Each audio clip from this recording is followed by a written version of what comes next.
PopHealth Week is brought to you by Health Innovation Media.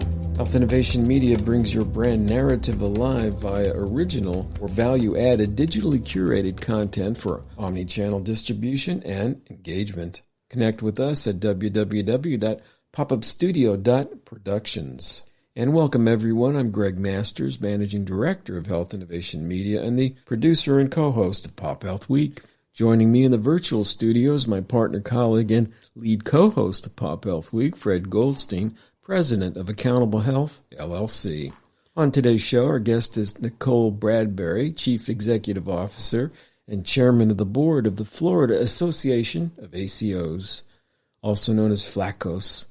FLAACOs is the premier professional organization for ACOs throughout Florida, which provides education and collaboration in the fee-for-value healthcare space. Prior to launching FLAACOs, Nicole led the successful transition of Captify Health to a specialty network benefits management solution prior to selling it to a large revenue cycle company, Continuum Health Alliance, where she also served as their Chief Growth Officer. Nicole leverages her strategic relationships and strong leadership, operations, and technology background to develop innovative products and growth strategies for healthcare providers as they transition to value-based healthcare.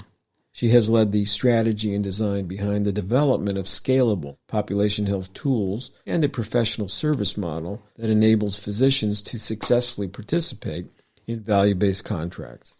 On today's episode, we'll learn more about recent developments both at FLAACOs and Value H, including Nicole's plans to innovate in the mental health space. So, Fred, with that introduction, over to you. Help us catch up with Nicole. Thanks so much, Gregg. And Nicole, welcome back to PopHealth Week. Thanks for having me. Always great to connect with you guys. Yeah, it's been a while. We had a little lull in the action, I guess, not able to get you on during the COVID pandemic, et cetera, but it's fantastic to be able to catch back up with you. So give us a little sense again about what you're doing. I know you've got a new group started, the Value H Network. You've still got FLAACOs going along. What's happening there? Well, FLAACOs, as you know, we ended up having a virtual conference this year like many others. Even though we're a small group in comparison to a lot of larger conference forums, we thought it was just the practical and safe thing to do to just have it virtual.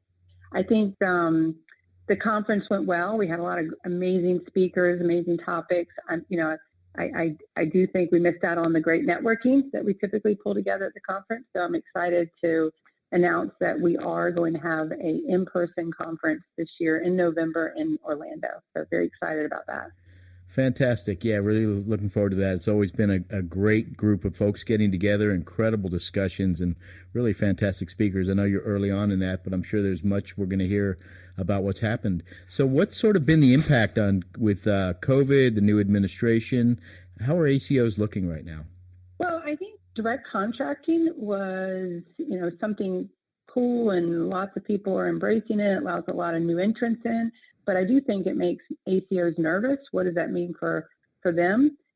Even though I see it as an evolution, it was kind of the next gen ACO that evolved into direct contracting.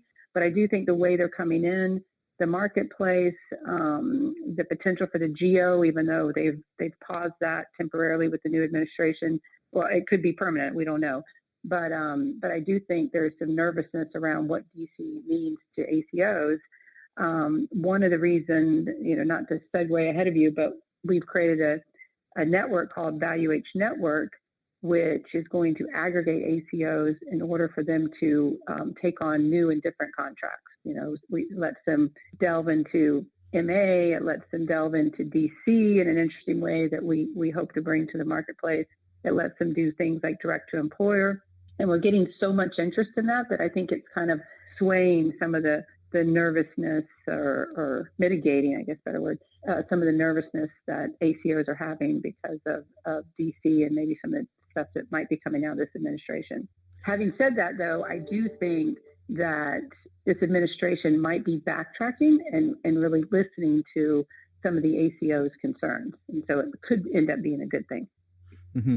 Yeah, and it's interesting you mentioned that. Gregg and I had been talking about this a bit.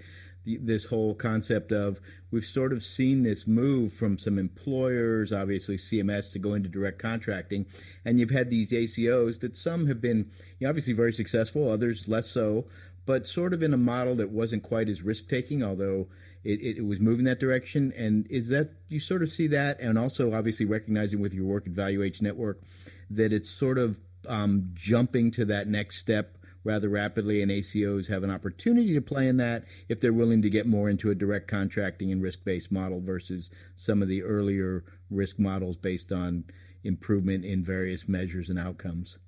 I do. I think, at first I was kind of sitting back trying to figure out what was really wildly different about direct contracting versus some of the higher risk models and the pathways of success. Certainly pathways of success has pushed, ACOs, especially the high revenue ones, to go to risk very quickly. The less high revenue had a little bit more leeway, runway to get there. Then here comes direct contracting, which you've got, lots of different parties able to come in and be part of, payers, managed Medicaid, technology companies that want to go at risk, that had enablement services, or just really MA, traditional MA enablement companies are going into direct contracting. It's very interesting who's coming into direct contracting. And for those ACOs that weren't ready to go to risk, it's like, do we partner with one of these DCs? What do we do so that we don't lose this infrastructure, network, et cetera, that we put together? Because if we don't do something, and other entrants are going to come in and pick off our doctors. And so it's been, there's good, there's bad, and there's some interesting movement. And, back to what I'm trying to do with ValueH Network, I'm hoping to help these ACOs stay in place, stay together, really with the focus on independent entrepreneurial providers. We're not really trying to recruit hospitals. We're trying to go help these independent entrepreneurial providers who've created ACOs, which is really the Florida marketplace, come together and have power in negotiation with some of these DCs coming in, as well as some of these other interesting contracts. Mm-hmm.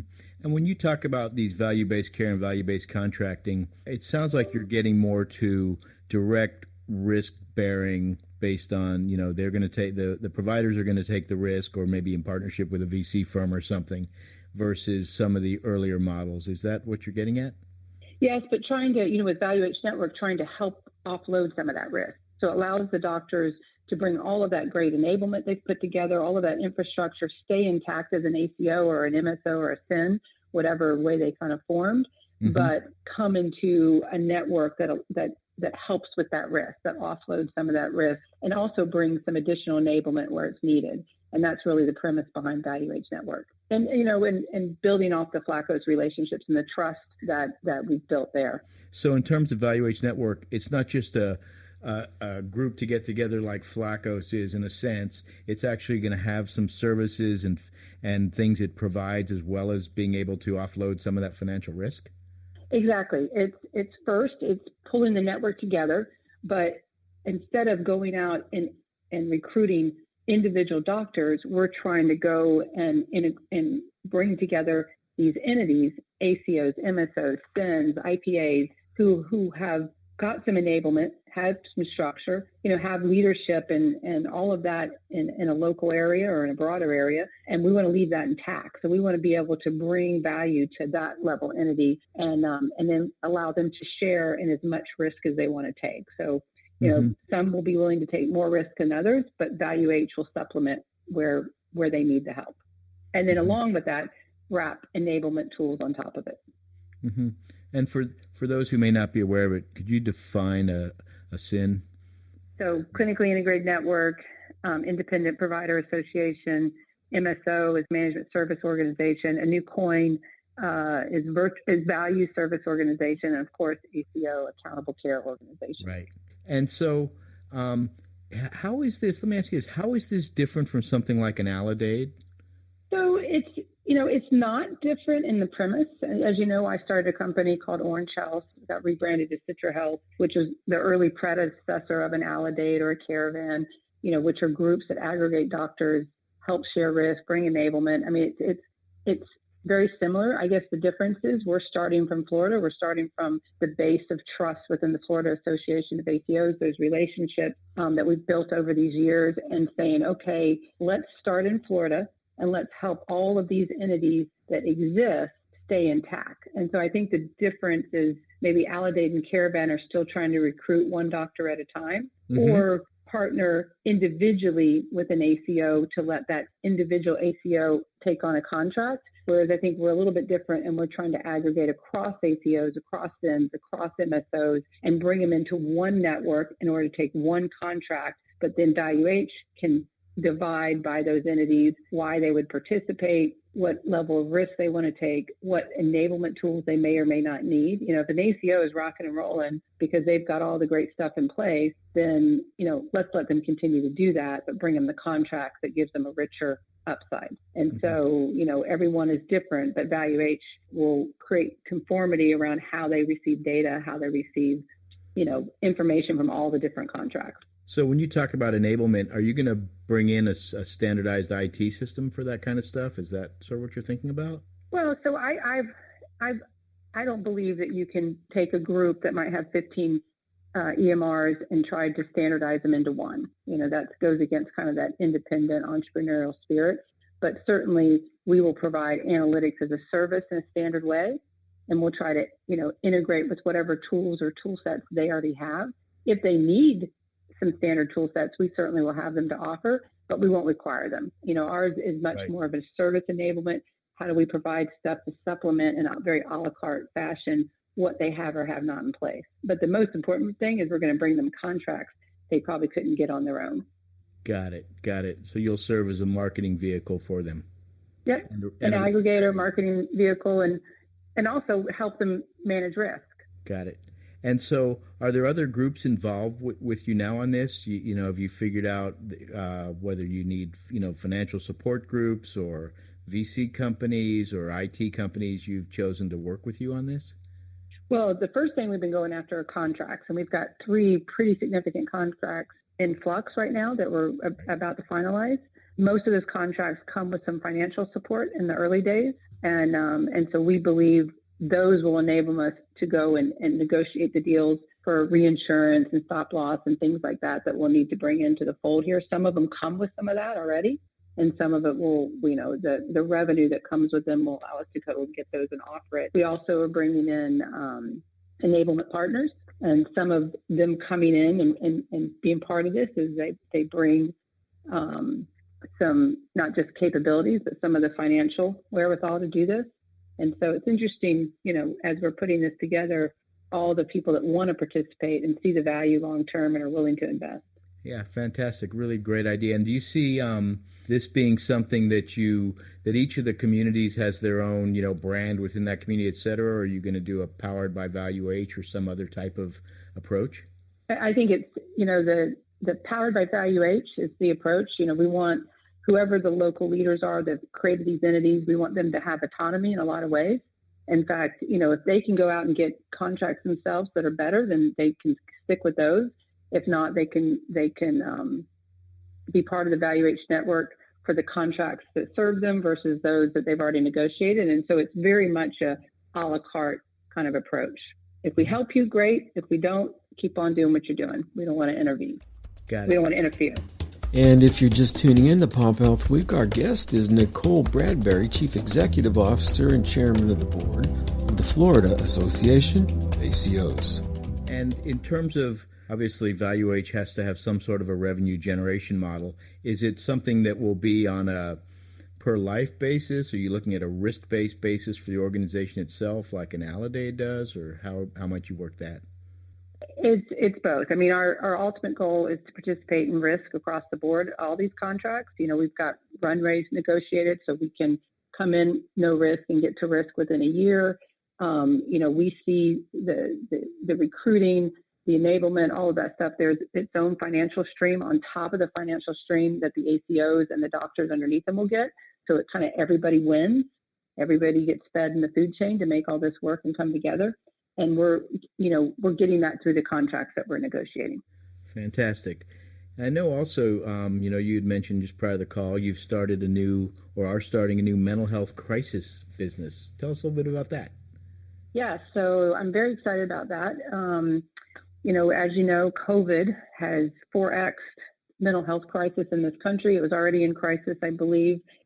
Just in my work with ACOs and value-based healthcare, one of the missing pieces has always been, how much mental health affects traditional health. And if you're trying to move the needle on cost of care, you cannot leave out mental health. And then, like I said, along comes COVID, and that just got worse and worse. And so, as I've spent the last, 10 years trying to move that needle, there's never been a really good solution for mental health. There's never been a good front door. It's always been the ER, the hospital, which never lends itself to a good result. So I've partnered with a couple of people who also come from a value-based healthcare background, and we are going to be building crisis mental health, urgent mental health care centers. We have 5 that we plan to put up in the next 24 months. And, maybe we can do another session that just goes deep on this model. It's really exciting, and it's, I'm super passionate about it. But think of, every major corner in the United States having a mental health urgent crisis care where it's 24/7, 365 days a year, that when you need help, you can come to us. If it's just a med bridge, you can be in and out in a couple of hours. If you're truly in crisis, and we know there's a huge overlap with substance abuse, so it doesn't matter, whatever the reason is you're in crisis, you can walk in our doors and we will help you. And we will not only get you out of crisis, we'll, hold your hand basically until we get you to where you need to be long term. And hopefully a lot of those people are just, a good handoff back to primary care, with primary care having support from us. And then where, that 20%, maybe 30% that need to go to more long-term escalated care, we'll bridge you until we get you there. And so it's really exciting. We become a new front door that's empathetic, that has the resources to help these people immediately. This is our only focus, and at a much different price point than what happens when you go to an ER. The ER just doesn't know how to handle these patients, and does really no long-term service. And also it's just huge cost for our overall healthcare system. Mm-hmm. Yeah, obviously mental health is a major burden. Brain health, some people refer to it, or behavioral health. And so you're actually looking at setting up like an urgent care center, but for behavioral health. Urgent care and crisis care. And the difference is the urgent care, you will be in and out in a couple hours, hopefully less, but max a couple hours. The crisis care, we can keep you up to 24 hours. And that's where, we do everything we can to get you out of crisis and get you to the next place you need to be. And that's anybody. It's, the police could pick up someone on the side of the street, or in Florida, you could be Baker Act. And instead of going to a place that really doesn't understand how to help you, the ER, you can come to us. We'll keep you, treat you, care for you for those 24 hours, and then get you to a place that is your next step in helping you get better. Mm-hmm. And so this entity, these centers would contract with health plans, I assume, and other payers? They would, yes. Mm-hmm. Medicaid managed care, commercial. Everybody who needs help can come to one of these centers. Yeah. And honestly, even uninsured, because we believe that, there should be no barrier to getting help, and uninsured is just a cost of business. And we hope to, supplement maybe with grants and other funding for those uninsured, but we don't want to be turning anybody away that needs help. That's the model. That's the vision. That's the passion. Front door for everybody. Mm-hmm. And what do you see about staffing these? Is that could be staffed by psychiatrists, psychologists, social workers, a team? Yeah, it's every center has about 80 staff, and led by one psychiatrist. We have therapists, we have behavioral health specialists, we have peers. Peers are an amazingly critical resource. These are people that have been in their shoes, that have been through similar experiences, know how to navigate some of those social determinants of health, which are so important to getting people better. And so it's the gamut of everybody that you need in order to address mental health crisis. Right. You talk about 80 staff. It's a pretty big center. Are you looking at putting beds in there and things like that? Getting it licensed as a facility? So it's an outpatient facility. So the licensing, is not as rigorous as you think. It's a different concept in that we have a large room that has 15 kind of chairs, but they're flat. Think of like dialysis chairs. So they're comfortable, people can relax, but they're open. And so, it's much easier to manage. we're constantly moving from one patient to the next. You've got a team that can work very team focused, and it also takes away some of the bad stuff that's always been around behavioral health, where people are locked in separate rooms and they don't have people to talk with. And so this model is very unique, very empathetic, and it works. It works. Mm-hmm. Got it. And are you going to integrate any other technologies in this, or is it going to be mostly a face-to-face, come to the center? So, we'll certainly have some telepsych. It's more because you need it in this day and age, but also we see it as very much a support for primary care. A lot of these patients start in primary care, and the doctor just doesn't know what to do with them when they score high on the behavioral health depression testing that primary care does. And so, we want to use telepsych to bridge that relationship. But really, these are brick and mortar in-person clinics, and the technology that we're going to build is really about connecting to the ecosystem. So how can we make sure that, if we've got someone that's homeless, that we're connected to homeless shelters in a very easy way to find a bed for them? If someone, needs transportation, how do we connect within our platform? So that's an easy thing to do, to get transportation for them, home, into our clinics, et cetera. So there's all kinds of things that we're thinking of deploying in order to bring that ecosystem that needs to help these folks and solve for some of the social determinants of health. We're building in our platform. And of course, we'll have a traditional EMR and a rev cycle and all those things that you have to run a clinic. But the innovation is really around a platform that connects that ecosystem in. Mm-hmm. And have you chosen locations for these?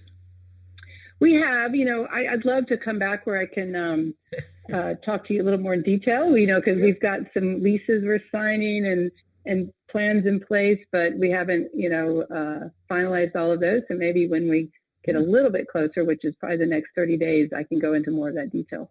Yeah, fascinating idea. Love to get some, more insights on it once you get it going. Is this something, Nicole, you've sort of worked up, or you bring in a group of investors? How's that set up? So I have two partners, and one of my partners is the CEO, and he brought us in, myself and the third partner. You probably know him. He ran the largest ACO business in the country, Just Fight. And then the other partner is Adrienne Opaco, who I worked with at Heritage, and also she was part of Universal American. But Jeff found this model. There's other people in the country doing crisis. They're doing it a little bit different than our approach, but we've got enough of a model that we know that this will work, and we've pulled it together. But I would say if anybody deserves the credit for kind of coming up with this, it would be Jeff. Fascinating. So I know we've got about 5 or so minutes left. What's been the impact? Obviously, we're hopefully beginning to come out a bit of the COVID era, or for the last year. What's been the impact on ACOs, et cetera? The physician groups that are underneath ACOs, which is a lot, our independent practices.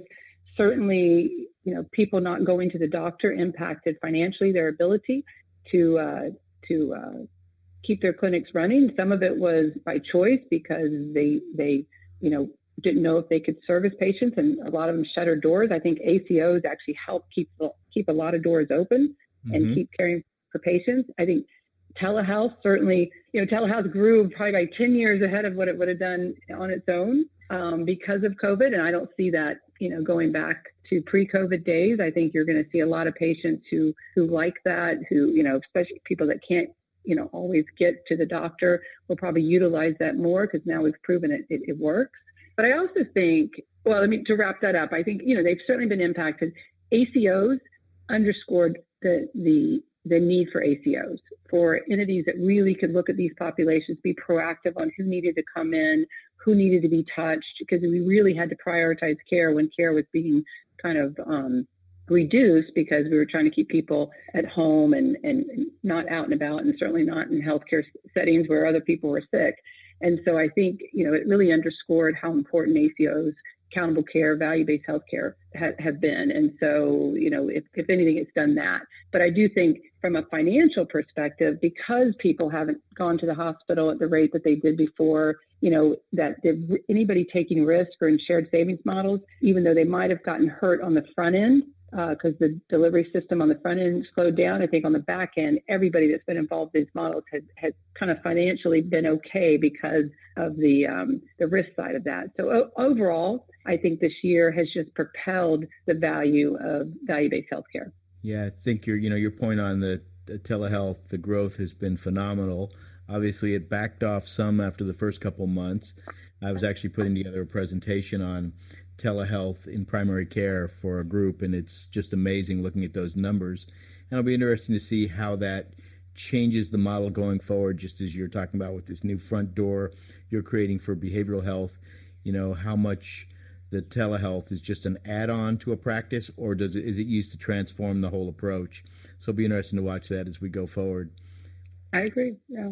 And I think the genie's out of the bottle for sure. Yeah, definitely.